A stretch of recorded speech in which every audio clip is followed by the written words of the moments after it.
ሰላምና ጤናን ፍቅርን በረከትን ያድልኝ ክብራትና ክብራን ሳርስ ቤተሰቦቼ በድጋሚ ተገናኝተናል። ስለ ሙጅታባ ኮሜኒ ምንድነው እየተሰማ ያለው የሚለውን ነገር በተመለከተ ሰበር ዜናዎች እየተነገሩ ነው ያሉት። የአሜሪካ ከፍተኛ ባለስልጣናት በዚህ ዙሪያ ላይ መግለጫ አውጥተዋል። ስለዚህ ይሄን ነገር በተመለከተ በደንብ እናያዋለን። ክሪቲካል ነው እየተባለው ነገር ከሆነ በጣም የሚያሳዝን ስለሆነ የተናገረው ነገር ምንድነው የሚለውን ነገር እንመለከታለን። ሌላኛው ሩሲያ ይሄንን ጦርነት ያለውን ጨዋታ ካርታውን እየበላቻቸው ነው። ጠላቶቿን ሩሲያ ይሄንን ጦርነት ተጠቅማ ጠላቶቿን በቡጤ እየነረተች ያለችበት ጊዜ በጣም አሸናፊ እያደረጋት ያለ ጊዜ ነው። ምን ማለት ነው የሚለው ነገር በዚህ ፕሮግራም ላይ አሳያቸዋለሁ። በጣም በሚያሳዝን ደረጃ የአሜሪካ ወታደሮች በከፍተኛ ደረጃ አሳዛኝ እልቂት ገጥሟቸዋል። በእነዚህ ሶስት ጉዳዮች ላይ ትኩረት አድርጌ ዘልቃለሁ። ነገር ግን ከዛ ውጪ አጫጭር ዜናዎች አሉ እየተሰሙ ያሉ። አሁንም እነሱን ጠቆም አድርጌ ወደ ዋናዎቹ ፕሮግራሞችና ሐሳቦች ትንተናዎች ይገባለሁ። የአሜሪካ የጦር መሪዎች ድል እያደረጉ መሆኑን ነው የሚናገሩት። የአሜሪካ መከላከያ ሚኒስትር ፔት ሄግሴት እንግዲህ አሜሪካና እስራኤል በኢራን ላይ እያደረሱት ያለው ጥቃት እስካሁን ካለው የጠነከረ መሆኑን በመግለጽ የኢራን ወታደራዊ አቅም እየፈረሰ ነው በሚል ዛሬ መግለጫ አውጥተዋል። በኢራን አዲስ የበላይ መሪን በተመለከተ እየተነገረ ያለው ወይም ሙጅታባ ኮሜኒን በተመለከተ እየተነገረ ያለውም አየሩን ይዞታል። በኢራቅ የአሜሪካ አውሮፕላን መከስከስ ላይ መሰረት ያደረገው ጉዳት እንደገናም ደግሞ በቴህራን የተቃውሞ ሰልፍ ፍንዳታ ላይ በተለይ በቴህራን አልቁዱስ ቀን ላይ ሰልፍ እየተካሄደ ባለበት አካባቢ ትልቅ ፍንዳታ ተሰምቷል። ይሄም የኢራን ጦርና መሪዎች ላይ ያነጣጠረ ጥቃት ነው ተብሏል። የሆርሙዝ ስትሬትን መዘጋጅ በተመለከተ ኢራን በሆርሙዝ የባህር በር ላይ ማዕድን በመቅበር የነዳጅ ማጓጓዣ መስመሩን ሙሉ በሙሉ ዘግታለች። ይሄም የዓለም የነዳጅ አቅርቦት አዳጋች እንዳደረገው እየተነገረ ነው። እነዚህ ማይንስ የሚባሉትን ነገሮች ቀብራለች። ከዛ ውጪ እንግዲህ በጣም መሰረታዊ የሚባሉ ነገሮች ናቸው እየተነገሩ ያሉት። ኔቶ የኢራን ሚሳኤልን ተኩሶ እንደጣለ እየተናገረ ነው። ኔቶ የአየር መከላከያ ስርዓቶችም በቱርክ አየር ክልል ላይ የኢራን ሚሳኤል መጥቶ እንደጣለ እየተናገረ ነው። ይሄም የቱርክን የሰላም ጥረት አደጋ ላይ ሊጥለው ይችላል ተብሎ እየተነገረ ነው የሚገኘው። የኢራን ወታደራዊ ሰፈር ላይ ጥቃት መድረሱ እየተነገረ ነው። እስራኤል በሊባኖስና በቤይሩት የሂዝቦላ ሚሊሻዎች ላይ ያነጣጠረ ጥቃት ዛሬ አሁን ከሰዓታት ውስጥ ማለት ነው በዚህ 10 ሰዓታት ውስጥ የተነገሩ ዜናዎች ነው እየነገርኳቸው ያለሁት። በጦርነቱ 13 የአሜሪካ ወታደሮች ላይ ያለው ነገርን በተመለከተ እየተነገረ ያለው ዜናም አየሩን ይዞታል። የተባበሩት መንግስታት ድርጅት ዩኤን ዘገባ መሰረት ወደ 22000 የሚጠጉ ሲቪል ህንፃዎች በኢራን ውስጥ ጉዳት እንደደረሰባቸው እየተነገረ ይገኛል። በኦማን ሱሃር ግዛት የኢራን ድሮን ጥቃት በመድረሱ 2 የውጭ ሀገር ዜጎችና ሰራተኞች መሞታቸው ዛሬ ተነግረዋል። በሰዓታት ልዩነት የአሜሪካ ፕሬዝዳንት ዶናልድ ትራምፕ የኢራን ጦርነት በነዳጅ አቅርቦት ላይ የፈጠረውን ቀውስ ለመቀነስ የሩሲያ የነዳጅ ማዕቀብ በጊዜያዊነት እንዳነሱ ዛሬ እየተነገረ ነው ያለው። በኢራቅ አርቢል ክልል የተፈጸመ የድሮን ጥቃት 6 የፈረንሳይ ወታደሮች መቁሰላቸው ዛሬ ተዘግቧል። ይሄ በእንዲህ እንዳለ እንግዲህ ፕሬዝዳንት ፑቲንን በተመለከተም ዛሬም ትራምፕ የተናገረው ነገር አለ። ፕሬዝዳንት ፑቲን ኢራንን እያገዘ ነው በት ኖት a little bit የሚል ንግግር ትራምፕ ዛሬ ማሰማቱ ተነግሯል ማለት ነው። እንግዲህ እያገዘ መሆኑን ግን ፑቲን ኢራንን እያገዛት ነው የሚለው ነገር ግን ተናግሯል። ይሄን ጨዋታ በተመለከተ ቭላዲሚር ፑቲን በከፍተኛ ሁኔታ ጨዋታውን እየበሉት ነው የሚገኙት በሚል እየተነገረ ያለው ዜና ትልቁን ቦታ ይይዛል።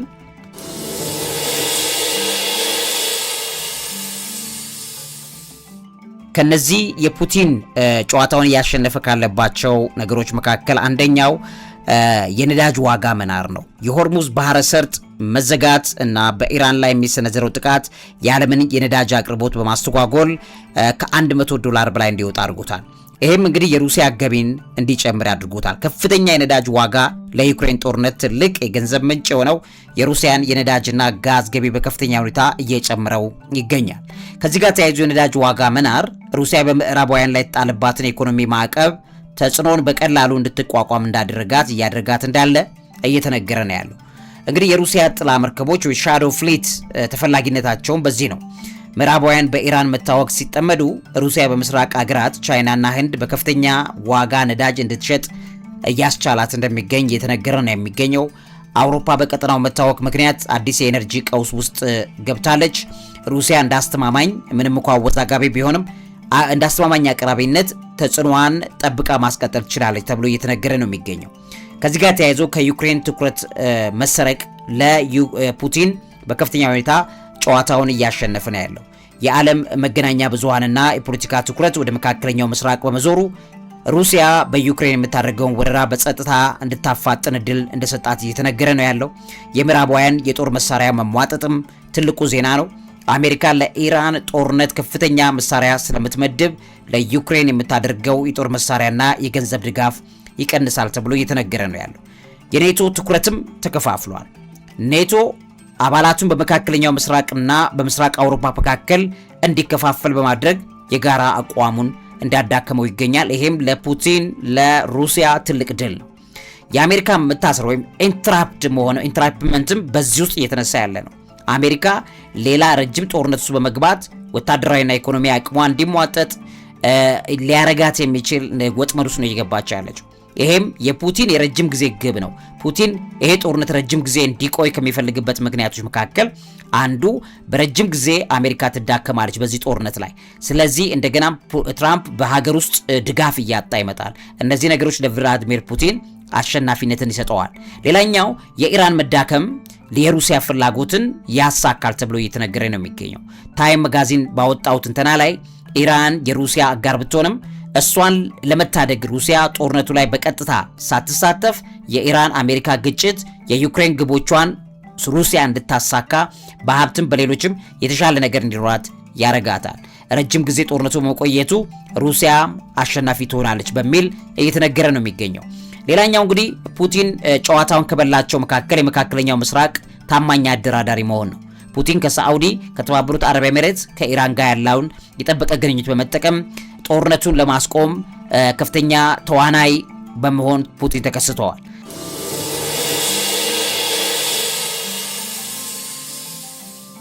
ይሄ እንግዲህ ለትራምፕ ጫና ይፈጥራል። ትራምፕ ጦርነቱን በአጭር ጊዜ ካልጨረሰ ፑቲን የትራምፕን የወደፊት የምርጫ ዕድል ሊያበላሽ የሚችል የሰላም ተነሳሽነት በማሳየት የድርድር ካርድ በእጁ ያስገባል።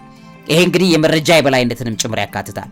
ሩሲያ በኢራን አሜሪካ ጦርነት ወቅት ወሳኝ የሆኑ መረጃዎች ወይም ኢንቴሊጀንስ እና የሳተላይት መረጃዎችን ለኢራን በመስጠት የአሜሪካን ወታደራዊ ስትራቴጂ ማበላሸት እንደምትችል እየተነገረ ነው የሚገኘው። ሌላኛው የምዕራቡ ዓለም ስንጥቃት ነው። ጦርነቱ በአውሮፓና በአሜሪካ መካከል የኤነርጂና የጸጥታ ፖሊሲ ልዩነቶችን እየፈጠረ ይገኛል። ኔቶን ያዳክማል። ይሄም ለፑቲን ትልቅ አሸናፊነት እንደሚሰጠው እየተነገረ ነው የሚገኘው። የሩሲያ ጥበብ ወይም ሪስትሬንት መታየትም ከዚህ ጋር ተያይዞ እየተነገረ ያለ ነው።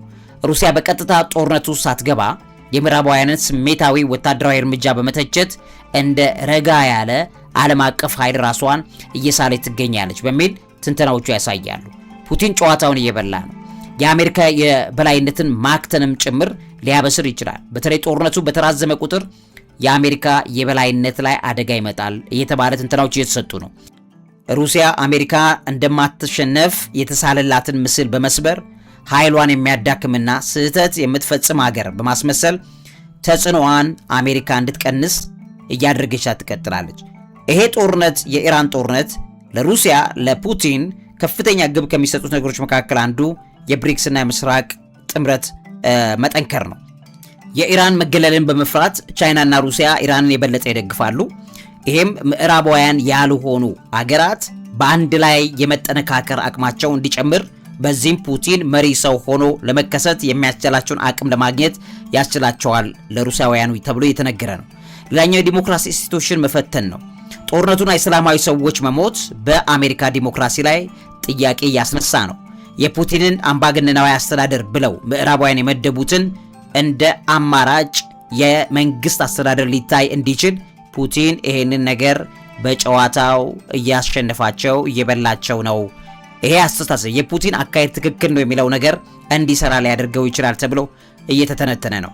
አዲስ ዓለም አቀፍ ትዕዛዝ ወይም ደግሞ አዲስ ዓለም አቀፍ አገዛዝ አስተዳደር ከኒው ወርልድ ኦርደር ይሄ ፑቲንን ጦርነቱ በመጠቀም የአሜሪካን የበላይነት የሚገለብጥ የሩሲያና የቻይናን ፍላጎት የሚያስከብር የዓለም ስርዓት እየፈጠረ ነው የሚገኘው። ጦርነቱ እንዲራዘም የሚፈልገው ለዚህ ነው እያሉ ምዕራባውያን ሚዲያዎች ይተነትናሉ። ታይም መጋዚን ከዚህ ጋር ተያይዞ ሲናገር ከዩክሬን ማዕቀብ መሸሸግንም በተመለከተ የሚነግረው ነገር እንዳለበት ያላችሁ የዓለም አቀፍ ፍርድ ቤቶች ተቋማት ትኩረታቸው ወደ መካከለኛ ምስራቅ በመዞሩ የዩክሬን ጦርነት ወንጀል ፑቲን ላይ የሚቀርቡ ክሶች አሉ። እነዚህን ጫናዎች ሊቀንሱ የሚችልበትን በር ፑቲን የሚከፍትበት ቁልፍ ነው ተብሎ እየተነገረ ይገኛል። ዞሮ ዞሮ ይህን ጦርነት በተመለከተ ቭላዲሚር ፑቲን በከፍተኛ ደረጃ ስኬታማ ሊያደርጋቸው የሚችለው ነገር በር እየከፈተ ነው የሚለውም ትልቅ ዶሚኔት ያደረገ ዜና እንደሆነ እየሰማን ነው የምንገኘው። እንደዚህን መሰል ሀሳቦች ላካፍላችሁ ብዬ ነው።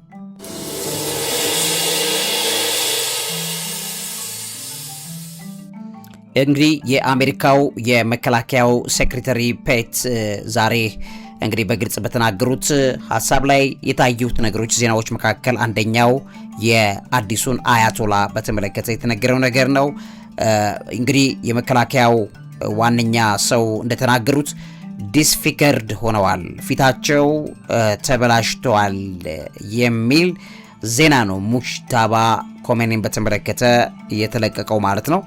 ይህም በተመለከተ የአዲሱ መሪ መጎዳት እንግዲህ ጥቃቱ የደረሰው አባታቸው አያቶላ አሊ ኮሜኒ በተገደሉበት ወቅት በየካቲት 28 2026 ዓ.ም እንደሆነ እየተነገረ ያለው በቤታቸው ላይ በተፈጸመ የአየር ጥቃት መሆኑ ነው እየተነገረው። በወቅቱ እንግዲህ በቤታቸው የነበሩ የቤተሰብ አባላቶቻቸው ተገለዋል። የጉዳቱን አይነት በተመለከተ ዘ ጋርዲያን ዘገባው ላይ ይዞት እንደወጣው የቆጵሮስን አምባሳደር ጠቅሶ ይዞት ወጥቷል። የቆጵሮሱ አምባሳደር በዚህ ደረጃ ላይ ባለው ሐሳብ ላይ መሰረት አድርገው እንደተናገሩትና እንደተዘገበው ከሆነ በእጃቸውና በእግራቸው በእጃቸው በትከሻቸው ላይ ጉዳት እንደደረሰባቸው ወይም ከፍተኛ ጉዳት መድረሱንና ሆስፒታል መግባታቸው ተረጋግጧል ብለዋል። ሌሎች ዘገባዎች ደግሞ በተለይም አሁን ሴክሬታሪው የፔት አሁን እዚህ ስክሪን ላይ የምትመለከቱት ሰው በከሰዓታት ቀደም ብሎ እንደተናገረው ከሆነ ሙጅታባ ኮሜኒ ፊታቸው ተበለሻሽቷል የሚል ዜና ነው ይዞት የወጡት ማለት ነው። ይህንን በተመለከተ በፊታቸው ላይ ቀለል ያለ ጉዳት ነው ያለው የሚለውም ደግሞ ሌሎቹ የሚናገሩት ነው። ግን ፊታቸው ተበላሽቷል የሚለው አገላለጽ እንግዲህ በጣም ትልቅ ትኩረት የሳበ መሆኑን አሳይተዋል። እና ሙጅታባ ኮሜኒ መጋቢት 9 እንደ አውሮፓውያን ዘመን አቆጣጠር መሪ ተብለው ከተሰየሙ በኋላ እስካሁን በይፋ በአካል አለመታየታቸው፣ ነገር ግን ትላንትና ለሚዲያ በድምጽም በምስልም መግለጫ መስጠታቸው እንደተነገረ ያለው ነገር ግን ይሄ ምስሉ የቀደመ ነው ሊሆን የሚችለው ተብሎ የሚነገረው ለዛ ነው። በመረጃ ማስተላለፋቸው ግን እየተነገረ ነው። እንግዲህ መጋቢት 12 ለመጀመሪያ ጊዜ ያስተላለፉት መግለጫን በቴሌቪዥን አንባቢ እንጂ እርሳቸው በምስል ወይም በድምጽ አለመታየታቸውን ነው የሚያሳየው። ይሄም መጥፋታቸው በጠና ተጎድተዋል የሚለውን ግምት በዓለም አቀፍ ደረጃ ሊያሳድር እንደቻለ ነው እየተነገረ ያለው። ትላንትም የተነገረው ብሬኪንግ በሚል የተነገሩት ዜናዎች በኋላ ሲጣሩ በቀጥታ ሰውየው ያስተላለፉትና የሚዲያ ሰዎች የገለጹት ነው። ስለዚህ በአካል የት አሉ የሚለውን ነገር በተመለከተ ፊታቸው በጦርነቱ ተበለሻሽቷል የሚል ነገር ነው አሁን ዛሬ የሰማነው ማለት ነው።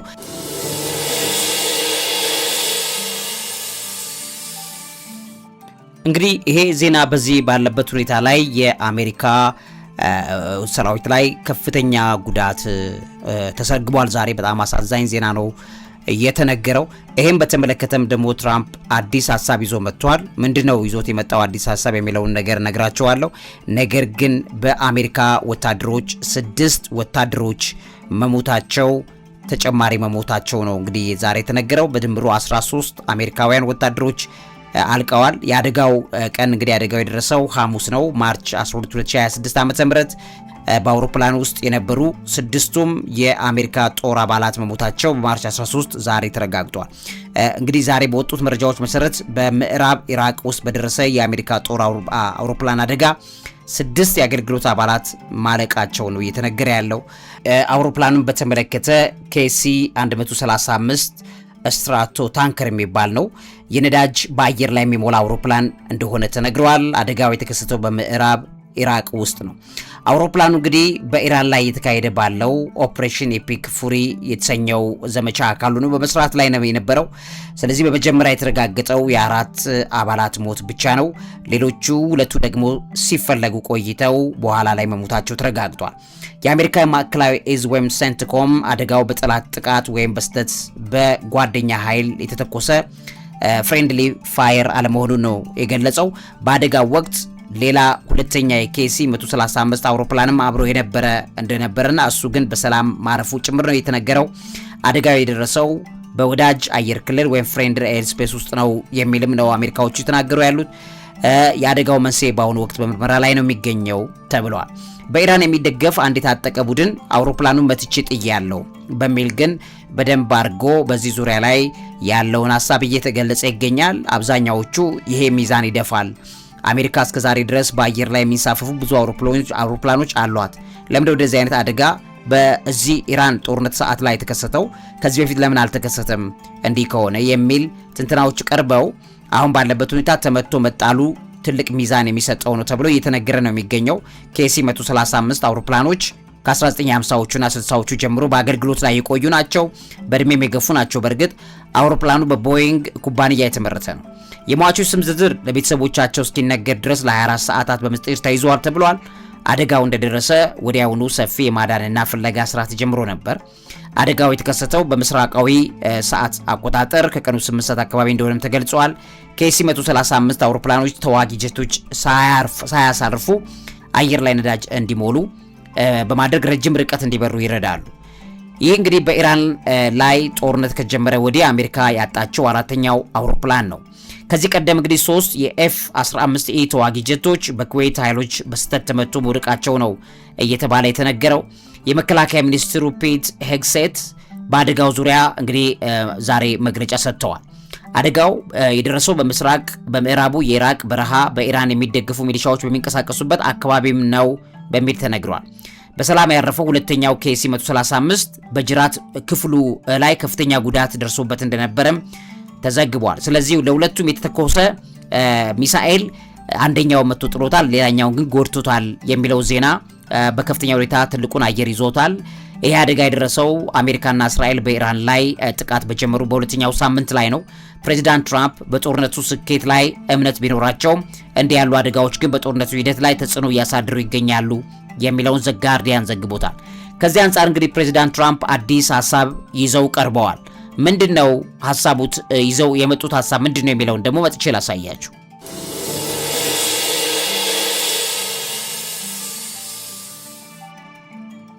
እንግዲህ ውድ ሰርስ ቤተሰቦቼ ፕሬዚዳንት ትራምፕ ዛሬ በተናገሩት መሰረት በኢራንና በአሜሪካ እስራኤል መካከል ያለው ውጥረት እጅግ በተባባሰበት በዚህ ወቅት ፕሬዚዳንት ዶናልድ ትራምፕ ስለ ኢራን መንግስት መውደቅ የሰጠው ንግግር አወዛጋቢ ሆኗል። ዛሬ አዲስ ሀሳብ ይዞ ቀርቧል። የአገዛዝ ለውጥ ግብን በተመለከተ ሪጅም ቼንጅን በተመለከተ ትራምፕ ምንድነው ያለው? የኢራን መንግስት ይወድቃል፣ ነገር ግን ይህ በአጭር ጊዜ ነው፣ ኖት ኢሚዲየትሊ የሚል ቃል ተጠቅመዋል። ዛሬ ያልተጠበቀ ጊዜ ላይ ነው የሚወድቀው፣ መውደቁ ግን አይቀርም የሚለው ነው። ስለዚህ ነገርየውን ሀሳብ የመቀያየር ነገር ኖት ኢሚዲየትሊ ሪጅም ቼንጅ ይኖራል፣ የኢራን መንግስት ይወድቃል፣ ግን ወዲያውኑ አሁን አይደለም የሚለው ንግግራቸው ዛሬ ጨምረውታል። ምን ማለት ነው የሚለው ነገር በከፍተኛ አወዛጋቢነት እየተነገረ ነው ያለው። እንግዲህ ትራምፕ የኢራን መንግስት እንደሚወድቅ ተናግሯል። ይህ ወዲያውኑ ላይሆን ይችላል። ይሄ የሚለው ሀሳብ በከፍተኛ ሁኔታ ዛሬ ውዝግብ አስነስቷል። በውስጥ ሁከት ተስፋ ላይ መሰረት አድርጓል የትራምፕ ንግግር።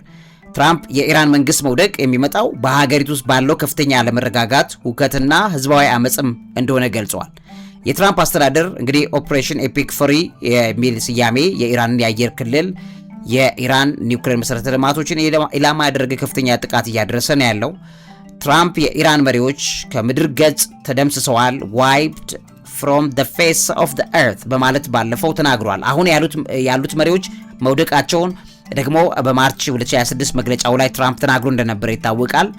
ከዚህ ጋር ተያይዞ ትራምፕ ራሱን ኢራን በጣም ጠንካራ ጥቃት ይደርስባታል ሂት ቬሪ ሃርድ በማለት ዛቻውን አጠናክሮ እንደቀጠለም ይሰማል። ትራምፕ እንግዲህ የኢራን መንግስት ይወድቃል ቢልም የኢራን መንግስት አሁንም ተቃውሞውን ሬዚስታንስ እንደገናም አጠንክሮ መቋቋሙን እንደቀጠለ እንደገና በየቀኑ አዳዲስ ሰርፕራይዝ የሚያደርጉ ዜናዎችን ከኢራን መስማት እየተለመደ መምጣቱን እየታየ ነው ያለው። ነገር ግን ትራምፕ የቀየረው ሐሳብ አሁን ደግሞ እንግዲህ ያው ባለፈው በነዚህ ጥቂት ቀናቶችስ ብሎ ነበር። አሁን ደግሞ ይወድቃል፣ መውደቁ አይቀርም፣ ግን መቼ ኖት ኢሚዲየትሊ የሚለውን ቃል ዛሬ ሐሳብ ቀይሮ ይዞ መምጣቱን ሰምተናል። እንግዲህ አሁን በዚህ ሰዓት ላይ ካሉት ዜናዎች የተነገሩ ካሉት መካከል ይሄ ይገኝበታል። እንግዲህ ክቡራትና ክቡራን የሣድስ ቤተሰቦቼ እነዚህ መረጃዎች ስለተከታተላችሁ እግዚአብሔር ያክብርልኝ ማለት እወዳለሁ። ለዚህ አእምሮ ምግብ አዘጋጅና አቅራቢ መምህርና ጋዜጠኛ ዐቢይ ይልማ። እውቀት ታላቁ እግዚአብሔርን ታከብራለች።